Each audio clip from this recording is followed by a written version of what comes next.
સુરતના સલાબતપુરા પોલીસ દ્વારા માન દરવાજા ખ્વાજાનગરમાં ફૂટ પેટ્રોલિંગ કરવામાં આવી. સુરતના સલાબતપુરા પોલીસ સ્ટેશનના પોલીસ ઇન્સ્પેક્ટર સાહેબ અને સર્વેલન્સ સ્ટાફ દ્વારા કરવામાં આવી સઘન ફૂટ પેટ્રોલિંગ સુરત શહેરના પોલીસ કમિશનર શ્રીના આદેશ મુજબ કરવામાં આવી રહી છે.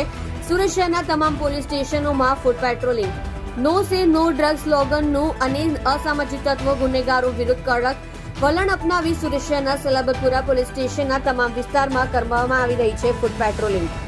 આપ જોઈ રહ્યા છો ગુજરાતની સૌથી પહેલા ખબર આપતી Surat express news channel director Rajesh મંગલીની સાથે.